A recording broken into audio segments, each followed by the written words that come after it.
Hello, everybody. It is great to be here today. My name is Gary Fowler. I'm the CEO, president, and founder of GSD Get Shit Done Venture Studios, premier AI and quantum venture studio located in the heart of Silicon Valley. I'm a 17-time serial entrepreneur with several unicorns under the belt. I was on the original management team at Click Software, which was sold to Salesforce for $1.35 billion, and also Eva.ai, one of the first generative AI companies founded in 2016 that was acquired by Vizier in Canada. We believe at GSD that intellectual capacity is evenly spread around the world, but opportunities are not. And so today I have an incredible guest that I've interviewed before, and I consider her a friend, Zen Sams. She's an actress, she's a mom, she's an elite model. She's done incredible things, including the iHeartRadio show, The Moment with Zen. Today we're going to be talking about women in technology. We're going to be talking about stem cells. We're going to catch up with Zen and where she is and what she's doing. So with that, we can bring Zen on board. Hi, Zen. How are you today? Hey, Gary. So nice to be back. Yeah, no, it's great to see you again. So tell me, you've been, I saw this thing about Tin Soldier. I'm really interested. So you had Mel Gibson, was it Jamie Foxx? Was it Robert De Niro, if I remember correctly? How was it filming that?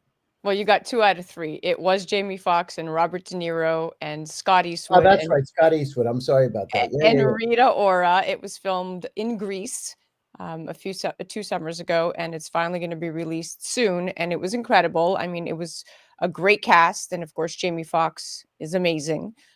Brad Furman directed it. It was quite the experience. I couldn't be more thrilled to have been part of that cast.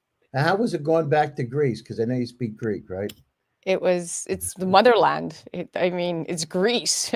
I didn't want to leave, but it was very rewarding. And I felt not only a huge connection to the country because both my mom and my late dad were born there, but it was incredible to see American productions really going to Greece and Italy and really all over Europe, even Bulgaria, utilizing those tax credits and shooting productions that would have otherwise cost, 30% more here in America. So it was very rewarding to also see that that's in place and that Hollywood is moving that way.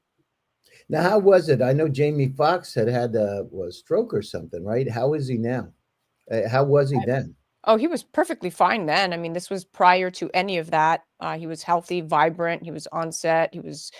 We drank wine in Drama, Greece at 3 in the morning at the hotel we were all staying at because it was a very late day of shooting. And we all came back to this incredible display of you can just refill a prepaid card and then tap it on the machine and then pick any wine you want, and it's like it just comes out of a tap. It was like endless wine, and it was organic wine, and it was good wine, and it was aged wine, and this was like the highlight of. With a pre-filled card, you did it? That's Yeah, because amazing. the barrels are so in the hotel, this was like a really cute hotel in Drama, Greece, and it's up in the mountains. It's kind of the equivalent to like Woodstock here in America. It's a very artsy town, a lot of film, a lot of entertainment people, a lot of artists. And this Hmm. particular hotel was a boutique hotel. I don't recall the name, but it was set in front of a pond right next to where the film festivals in Drama, Greece take place. And this hotel had the most incredible display of this wine where they were in barrels in the walls on tap. So in order for you to access the tap, you would use a card that you get from the concierge, you prepay it, you could add 10, 20, 30 euros, although like a good glass of wine in Greece is like $4. So you could just, drink from the wall, from the tap I at never any heard time. of that. That's incredible. That's a You really good idea. That's really interesting. Yeah, you don't even need service. It was communal tables, and you just get up and serve yourself. I was like, wow, this is great. Imagine that in New York City or LA. I mean, we'd have a whole bunch of drunk people walking around. Yeah, Not that we don't. Not that we don't. that's amazing. So you've done that. So Zen, I wanted to ask you. I don't know um, how it is in New York right now, but absolutely out here in Silicon Valley, in the last 3 weeks since the election, there's a renewed spirit. I don't know what it's like there, but I can feel in Silicon Valley that people believe in their dreams again. The capital markets seem to be opening up. Is it the same in New York? Do you have that kind of feeling, or Yeah, what is it from your perspective? Yes, absolutely. Our entire country, for the most part, when you looked at that map, was as red as it could have ever been. And we felt that here in the tri-state area. We were not far from 5 and 10% of Trump flipping both New Jersey and New York. So I think that it was a huge positive for the markets. I think it took away a lot of the instability. I love that the cryptocurrency numbers went right through the wall. I love that the feds, even are considering, I think they're going to announce it very soon, dropping those rates. I think overall, globally, this is a good thing because we are, without a doubt, and I'm going to say this and I'm going to scare people, on the brink of World War III.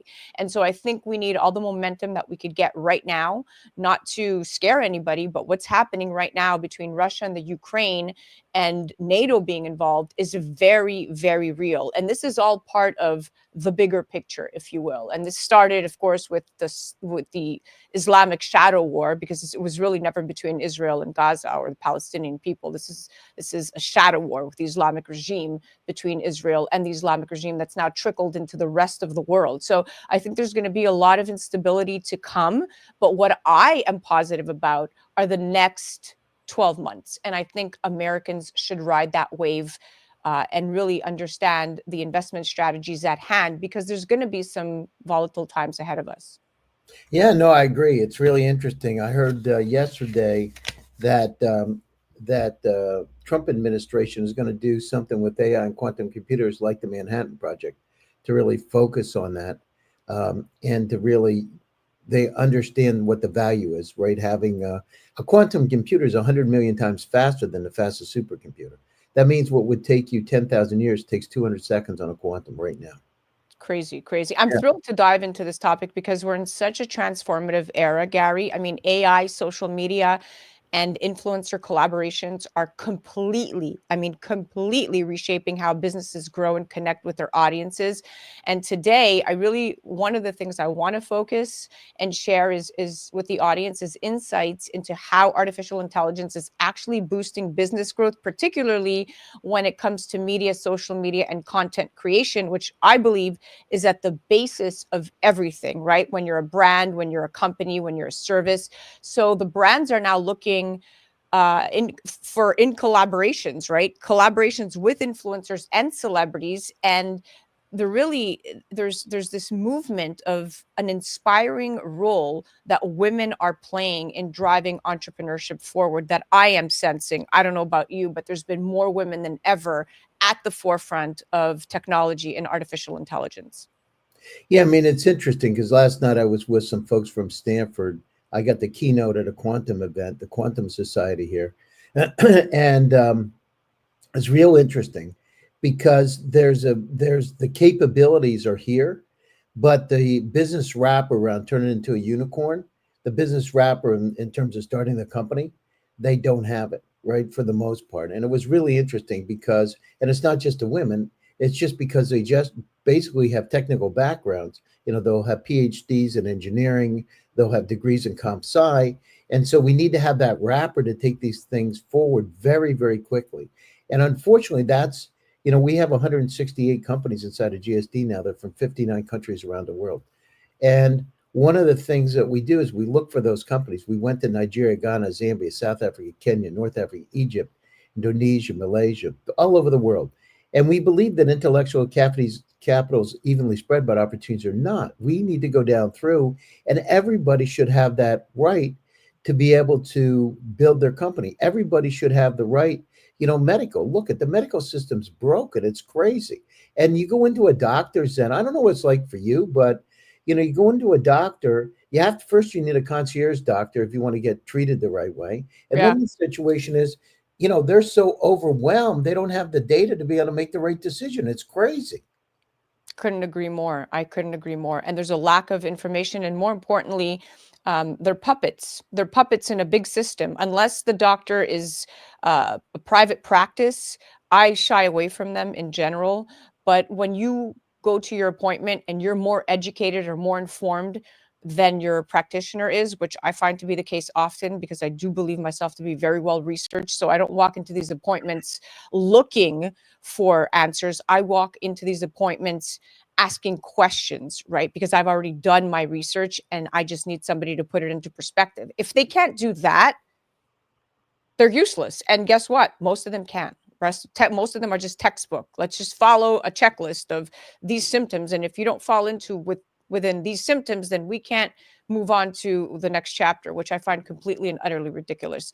But it's interesting because I want to pivot to go back to something you were saying. Your keynote for stem cells, talking about regenerative medicine.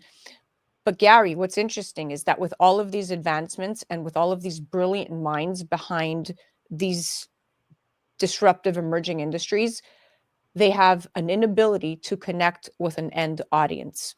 People don't have access to the stuff that perhaps you and I have access to, the mainstream public, right? So being able to take these companies and putting them at the forefront of the American public's brain is only one way.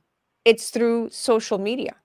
For the reason being that the average person is not going to go research what you are going to go research based on the people that you have interviewed, right? So when you look at where information is coming from and how this is affecting the American public, information is coming directly off of social media. So in order for brands to understand and engage in that, there has to be some level of, if you will, coming to Jesus with who is going to be the content creator that's going to control the narrative of your company to present the content to the end user, which is the audience, social media audience, so that they could be convinced to either know of your product, use your product, or really engage with your product. And that, Gary, is where we have AI revolutionizing content creation by automating repetitive tasks like video editing and generating captions and even suggesting headlines.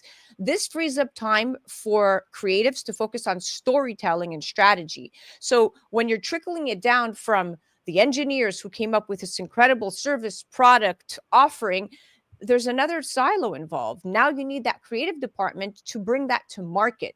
And that's the gap. Bringing a product or a service to market in a transparent way is where marketers drop the ball. And there's one big misconception. It's that AI can fully replace human creativity. Yeah, well, that's a powerful tool. Brands need to ensure the content still feels personal and relatable.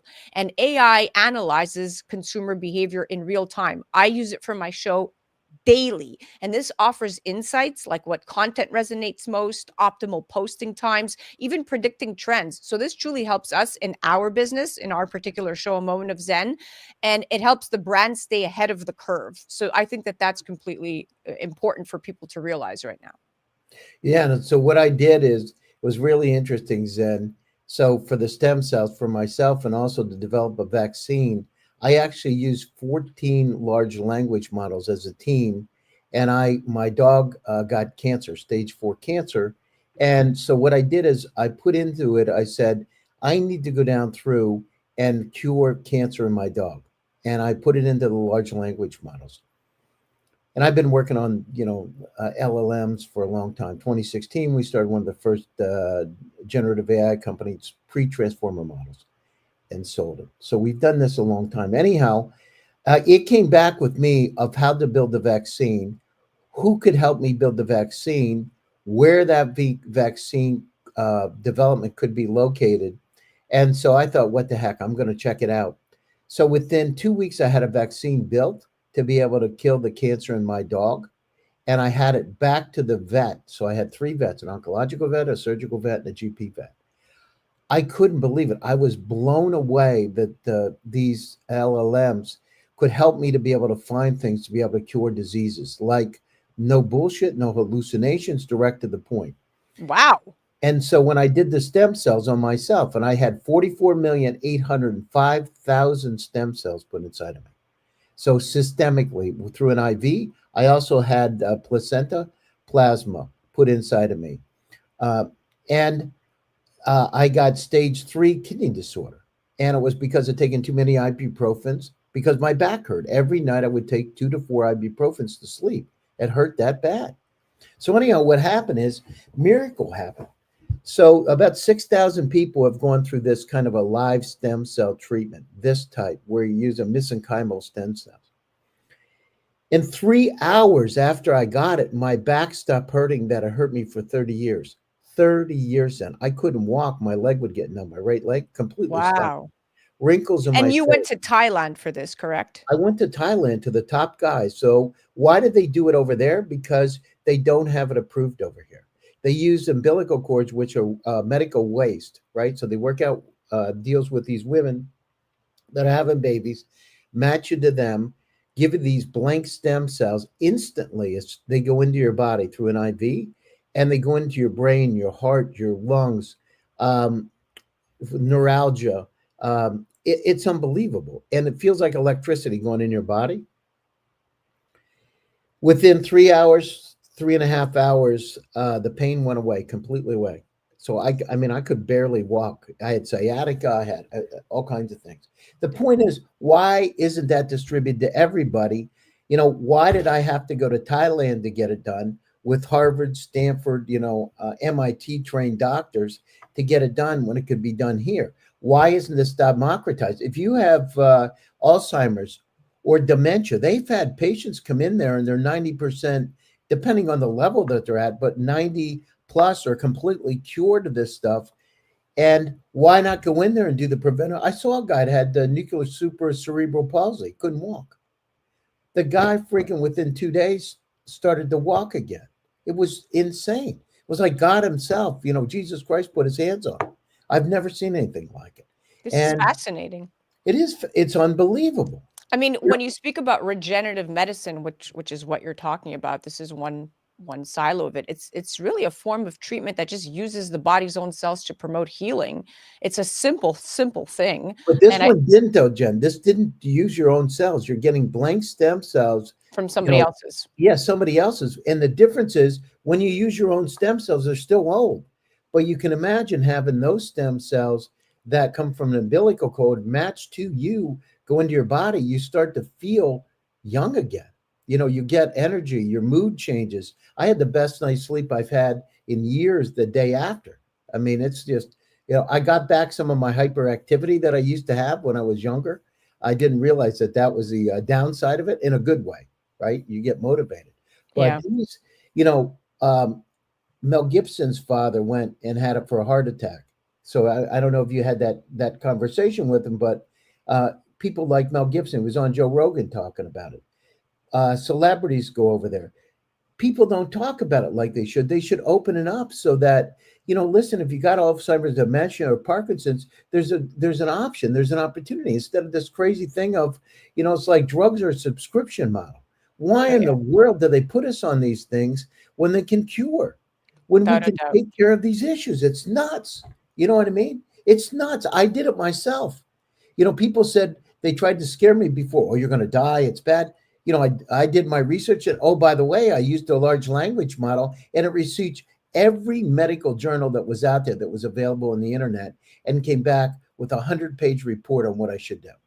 It's really truly fascinating where we are with technology. And more importantly, like what you just said, I think AI truly shines in data analysis because that's what you're talking about, and it's trend spotting, right? So being able to sift through vast amounts of data and identifying within seconds either the key or the answer or the cure. That's what AI enables. I mean, we know surveys exist out there where this data is verifiable, and I think there's over 52% of media professionals right now say that AI is essential in helping them really spot not just the trends faster, but getting the product and the service out to the consumer in a much quicker way. And I truly believe, Gary, that this agility is invaluable because it allows the medical world, brands, services to really stay relevant and pivot as needed in this incredibly, really fast paced digital environment. But to go back to what you said,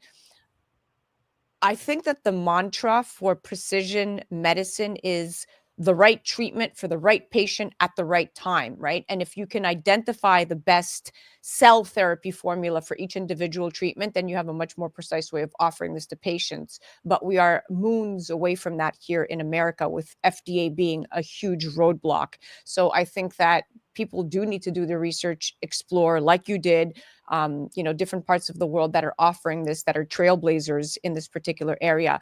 But it's interesting because I've done so many interviews revolving stem cell technology and exosomes, right? And it's really And by the trying way, to I have those too. So I have exactly. exosomes, NADs, cerebrosplycin, which you can't get in the US. I had all of those things at the same time. Over a 5-day period of time, I had it. And so I can tell you that the clarity that you have in your brain is, it's just amazing. I don't know. I didn't benchmark it before I went over and now, but all those things working together change it. You get clearer. It's like looking at a tree. When you're a kid, you used to look at a leaf on a tree, or you look at a butterfly and the little spots on a butterfly. But when you get older, you don't think about that. Now you start to think about it. You start looking at things differently. The wonders. It's amazing. And but to be able to gain 10 or 15 years of your life by having this kind of therapy, people tell me, well, why would you spend that kind of money? By the way, these treatments aren't expensive. They're $30,000 to $40,000, something like that. But I said, how much would you pay to live another week or another year, another 10 years? It's Right. crazy. Yeah. Or what if you could have your grandmother around a bit longer, right? So she could spend 5 or 10 years or 15 years more with you, can rejoice. Why not? Instead of laying in a nursing home and feeling bad, why not have the prevention? Get your Norrin synapses app. By the way, they had stroke patients over there that had issues, and they used the same kind of treatment on that systemically. So I just, you know, you're right on target with it. We need to use these technologies. We need to use precision medicine, but we also need to use these systemic approaches where we just turn the clock way, way back so we don't have these problems. Yeah. And we're right on the edge of it. Things with CRISPR, stem cells. We're on the edge of living to 150, and it's real. My doctor, Dr. George, said if you can live another 5 years, you're probably going to live another 20 additional, just because the medicine's changing that quickly. And I have to point out, people that are listening to this, there are all within the proper research. I just don't want people running out and doing exosomes and stem cells, right? Because there is a worse part, as a disclaimer, that I talk about on the show. Because if it's not sourced properly, you could go down a deep, dark rabbit hole, because exosomes can also contain things you don't want, such as the stem cells donor's DNA, and the lack of safety and data and FDA approval are what make exosomes in even serums and in creams such a contentious Yeah, trend. no, I agree. And You and know, listen, stem cells, and stem cells are not equal. Live stem cells are a whole lot different. Imagine, people say, well, we're going to use frozen stem cells. Uh, but the problem is, if you take a piece of meat and you put it in your freezer and then you put it on to cook it, you get like half of the meat's good and the other stuff and it tastes great. It's the same thing with stem cells. They die. yeah. And so the last thing you want is a bunch of dead stem cells floating around your body. But you got to go down through and look through this. It's not just stem cells. It's about which kind: mesenchymal stem cells, embryonic stem cell, what kind of stem cells, and who's the lab? Very Who's doing the important. work. Because you don't want this stuff in your system. It'll kill you. Listen, you just said something extremely important. I want to point this out to the audience. In 2022, there was a study published in the journal Stem Cells International, and it suggested that exosomes taken from cancer cells can fuel tumor growth, which is why screening the health of donors is incredibly important, which is right now where there is a lack of transparency. So, yeah, to your point, you got to do your research. I mean, yes, this is cutting edge stuff, but if you don't know the lab, if you don't know the provider, the practitioner, no good. Yeah, no, I agree. I Yeah. agree. It's interesting. So Zen, you're so going back to one of the things that we talked about in terms of economy. We see it. I see it out here. There's a renewed spirit and hope in America that I haven't seen in a long time. You can see them it's really interesting because out here they're primarily in Silicon Valley. A lot of people are leaning towards the Democrats. They're actually coming out. I hear it. I haven't talked about it, but I'm really happy that Donald Trump won the office. We weren't moving in the right direction. I've heard it so many times, it's unbelievable. And then the other thing is their shares of their stocks are going up, right? They're going up because people believe that we have a future again. And I believe in what's right for the America, but I think right now we were so lucky to get put in a position. You got people like Elon Musk working directly with Trump to be able to get things sorted so that we do move in the right direction. And this thing is, hypercharged. I couldn't agree more. I think a lot of people were afraid to say that they were going to vote for President-elect Donald Trump. I think a lot of people were nervous about perception. There was a lot of misinformation and propaganda with the media that she was ahead in all the polls when in fact she underperformed in every single area. I think that the media manipulation ended up backfiring on the Democratic Party because what they ultimately did, Gary, was make the entire country believe that this woman was going to win based on polls that were without a doubt clearly skewed and or manipulated and or biased, right? Because those were not the numbers that we saw on election night and the next morning. Those were very, very different projections. So how can the media miss the mark that badly? Well, the answer is that it's media manipulation, misinformation, propaganda, so that they can sway the American public into voting a certain direction because most mainstream media are liberal lefts. Yeah, And no, I agree. I mean, it's really concerning, and you think about it, they did so many um, rotten things to Trump. Some of the stuff that they did to him is just evil. And that man, you got to give him credit. He's going through hell and he did not waver one bit. I mean, they put him through everything. They were shooting everything at him to get him literally to stop him, and he just would not give up. I mean, I heard Elon Musk saying, when he got shot, there I look at who people are, and we got back up.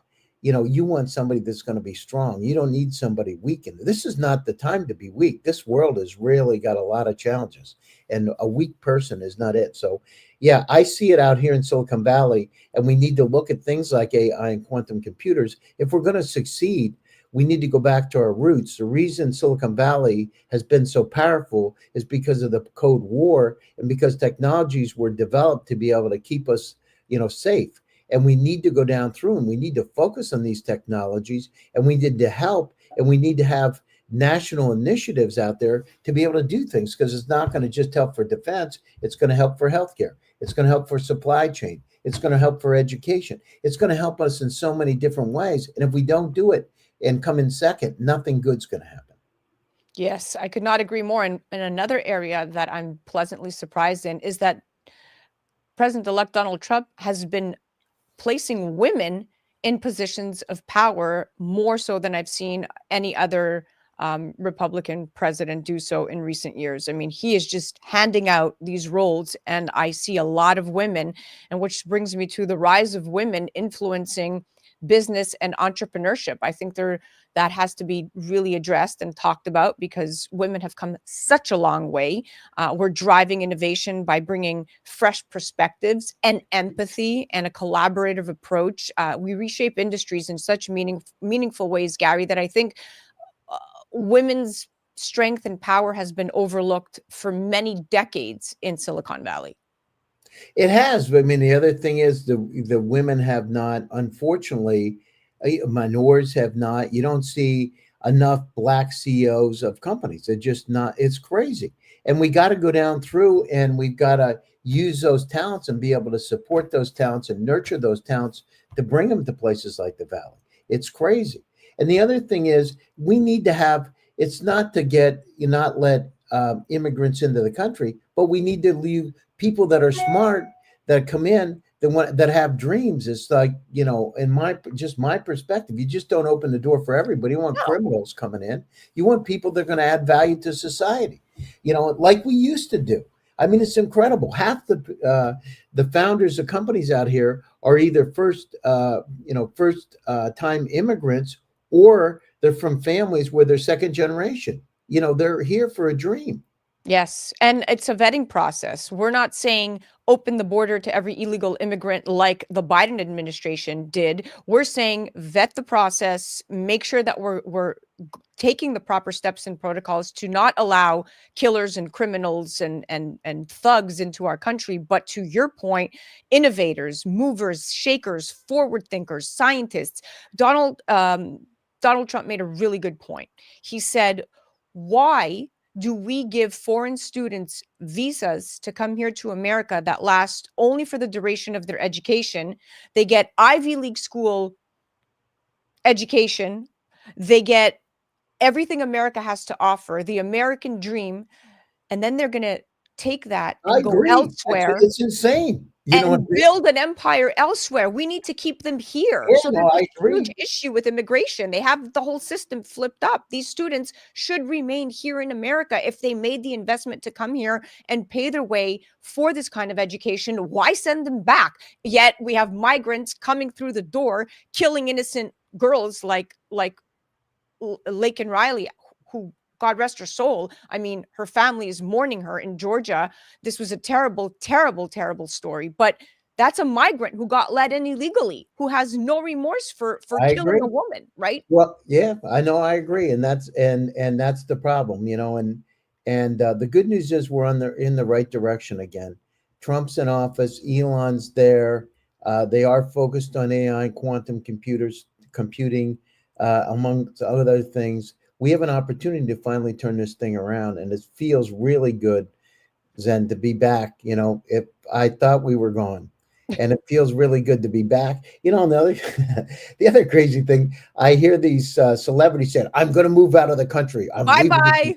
Yeah, exactly. It's nuts. I mean, they're crazy. What do they think? They're going to have it better some other place? It's like, come on, we're all together in this stuff. It's insane. So Wow, the celebrities who said that, let's make no mistake, we know what side of the fence that they sit on. I mean, Portia de Rossi and Ellen DeGeneres I moved saw that yesterday. to London. Like, are you that afraid? I heard Eva Longoria moved to Mexico City, and then she came out and she said, "I didn't move there because of Trump. I moved there because I wanted to be closer to family or whatnot." But I mean, yeah, there's cruise lines offering 4-year 4-year tickets on a cruise line where you can just go on a 4-year cruise and come back after the term is over. I mean, people have lost their minds. I mean, I was holding back, but people have lost their minds, Gary. Like, really, women thinking their rights are being taken away when they don't even realize no rights are being taken away.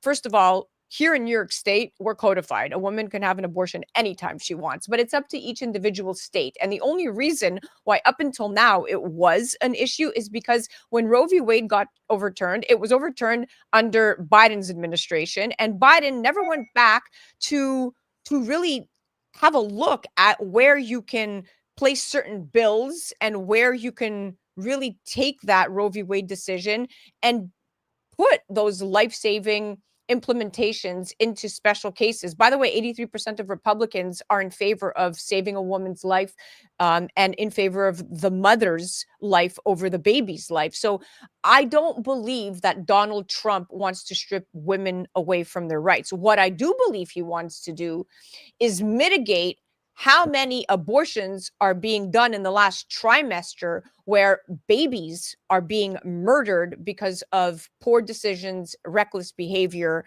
and you see a trend. I mean, Planned Parenthood has killed more babies than I don't even know, what organization out there. I mean, that is, as a mom, my moral compass when I had Alexa, she's 9 years old now, went from 0 to 60 overnight. And yes, it is the baby's life at all costs when you are about to birth life into this world. If there's rape, if there's incest, those are special provisions that the government will put in place to preserve the integrity of the mother, the woman, and the safety of life. But I think people are listening to sound bites and taking this extremely out of context. And yes, there are certain states right now where women have lost their life because of emergency abortions not being performed on them. But again, that was under Biden's administration. They didn't go back to put certain provisions in place that would have allowed those women to receive emergency emergency healthcare, because they wanted to make it as bad and as difficult as they could so that people could say, look what the Trump administration did by overturning Roe v. Wade. Look how bad it is. They actually were guilty of leaving this get so bad. Now that Trump is back, he's going to go back and rectify certain bills and really put some safeguards in place. But I don't think women should be nervous at all about our reproductive rights. No, I agree with you. No, it's a great time. Listen, we're coming to the top of the show, Zen. We'll have to do this again. I really enjoy your company. It's good to have a fellow Greek here. So, what are your closing thoughts, and tell us a little bit about when you're going to have your show. I know it's Saturday nights, and we got other things going, but if you could just tell the audience when your show is and when they can listen. So I'm live every Saturday night from 9 to 10 p.m. Eastern on 710 WOR, the Voice of New York, iHeartRadio. We're the largest talk radio station in the East Coast that iHeart owns. I cap about 3.3 million listeners and viewers in the tri-state area throughout the week, and we go live at about 15,000 listeners in the hour. We are considered experts on the microphone by virtue of only speaking to experts, major CEOs, VIPs, celebrities, KOLs, authors, really notable individuals. And we really do our research. So if you tune in, you will learn something within the hour. Without a doubt, you will walk away with more knowledge, more depth, more insight. And the industries that we cover are really emerging, disruptive industries that people want information on, whether it's the cannabis industry, mitigating epileptic seizures in children, whether it's psilocybin, weaning people off of addictions, whether it's investing in cryptocurrencies and in exchange and in Ethereum traded funds, right? And these ETFs people don't know about, but hey, there's a way where you can get in on the action without having to know every single different investment out there. You can just go to these funds. We talk about everything. We talk about regenerative medicine. We really talk about women putting their best foot forward, and that's how I'm going to leave off. Women-focused accelerators, mentorship programs, online communities. We direct our audience, especially our female audience, to all of these incredible different areas where that will enrich their lives, their businesses, and I'm an open book and an open source. People could reach out to me directly on social media and ask me any questions.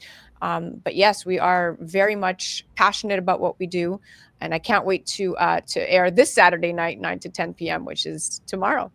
All right. Sounds great. Well, thanks for taking time out of your busy schedule to join us, and it's really appreciated. And thanks to all my audience for joining one more time. GSD Presents Silicon Valley AI and Tech. My name is Gary Fowler. I'm your host. Stay happy, stay safe, and stay healthy, and we'll be back to you again soon with another exciting edition. Thanks again, Sam. It's appreciated. Absolutely. Have a great day. You too.